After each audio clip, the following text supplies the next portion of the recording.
Man, there were some dire consequences in this episode. We'll get into that a little bit later, but man, what a riveting one. And yeah, man, had you nervous from start to finish, especially with that ending. But what's up? It's your boy Centron coming back at you with another analysis / reaction video. And I kid you not, that's my real name. Getting to episode 2 of this 3rd season. And man, the stakes are high. It couldn't have been higher. So we get into, I'm not gonna cover everything, but let's get into the main thing, man. We found out that you know, where Takemichi needs to go. He needs to go back to the future and see how things are shaking out and try to get some information. We find out that we need to find out who this Izana character is. He's seems to be pivotal. We've seen him before, but how did he factor into things? Because his role shifted because our other time traveler, Kisaki, is also moving around, shaking bits and pieces. But he's in the present. So how is he controlling things from the grave? Or how his time, if his time is run out, then what moves does he have to make? So there's a theory on that as well. But we're trying to backtrack and then we meet up with Naoto. So trying to get some information. He's like, Izana, I can't tell you that much about him or Tenjiku. We show up in a couple of the records, but other than that, there's nothing really big. So we try to backtrack and trace our steps. We run into Hakkai's big brother Taiju, and I'm like, damn, the last time we saw him, he was a total enemy and out to destroy us. And meet up more on peaceful terms this time. And he tells us that some information that we need to know, and that Izana is really the key here, and we need to get to him.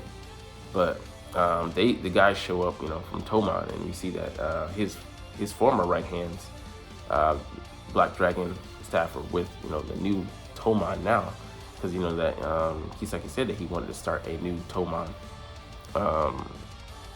and those two end up playing roles. And, one's the bank, and one's kind of like muscle or whatever.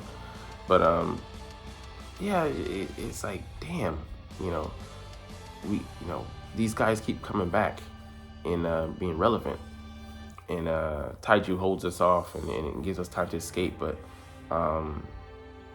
it turns out there's a theory that Kisaki isn't dead. Yep, it turns out to be true. He's still alive. He was abroad or wherever hiding, and he comes out the shadows to shoot Takemichi, but he ends up hitting Naoto, and he's bleeding out. But Takemichi also gets clipped by his former buddy, Kaku-chan, and then he's reticent to do it, but he's like, I do have a new leader in the Izana, and I'm following him. So yeah, let's go ahead and take him out. And he doesn't feel good about it, but he has to do it because it's an order. And yeah, those two guys are running things, but you can see Kisaki's a little skeptical, like he knows something. And Naya says that this is the last time he touched hands, and he ends up doing it. But I'm like, yeah, like we just gotta fix the past.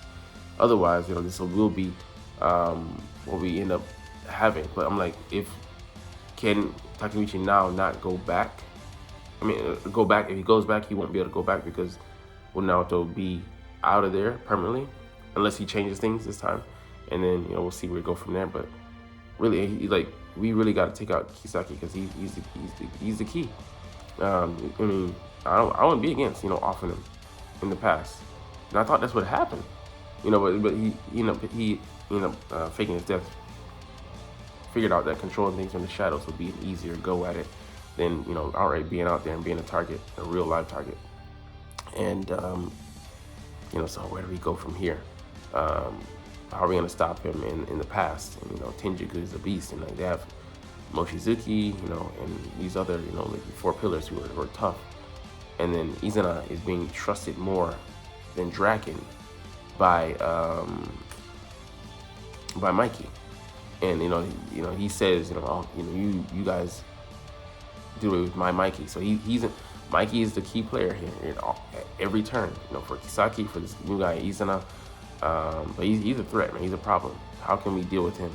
And but what we're dealing most likely with a different Izana than we are in the past. So what kind of guy is he? How does he tick? How do we get to him? Can we use that talk no jutsu? Because Takemichi is good at that shit too, man. He might not be Naruto, but the blonde hair, he's good with it though. So what do we need to do to take this guy down? And how do we get to him? How do we prove that Kisaki is a liar? And finally get this dude up out of here, because he's been meddling this whole time. And then he saw Takemichi touch before, so he probably confirms it for himself that, damn, this guy's a time traveler just like me as well. Or he just figured out that, oh, okay, there's something finicky going on there. Why did they touch hands? Maybe he's not a time traveler. So I mean, that's not definitive. We haven't proven that, but I believe that to be the case. Otherwise, how could he just control so many events across time? But yeah, in the past, he's getting counseling from Chifi. He's like, man, go ahead and do this. They swore that you're never gonna go back to the past, but we need to get this shit solved and figure out what's going on. Because as it is, like, it's just a war of attrition. Like, he altered his timeline, they alter it back. It's kind of like some Terminator shit. Probably where he got the idea from, or was inspired by someone that got the idea from there. But yeah, it's such a problem. Tenjiku is a big problem, big, thorn in our side, and we're gonna take the fight to them, is what Mikey said. But that's playing right to Kisaki's hand. That's what he wants, and you gotta believe that's the outcome that benefits him the most. The way things are set up.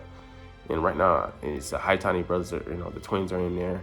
You got some other people who, these G62, or was it whatever 62 members, OGs basically, that have a gripe, with Toman, and we need to figure out how to disband them, how to pit them against each other, and put them back on the side they were on, because these dudes used to run Roppongi. Now they're siding with these guys and trying to take down Toman. What's going on?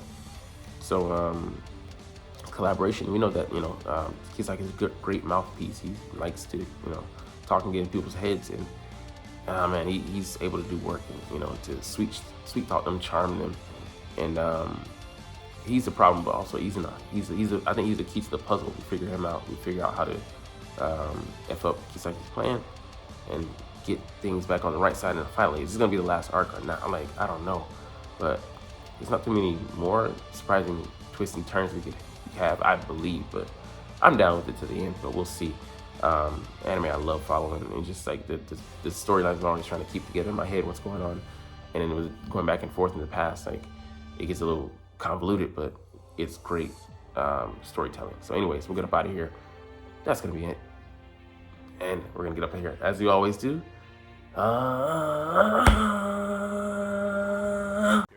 Like, comment, share, subscribe. Thanks for watching. Check me out at Centron Anime, Centron Life, or Centron Laughs, or other social media.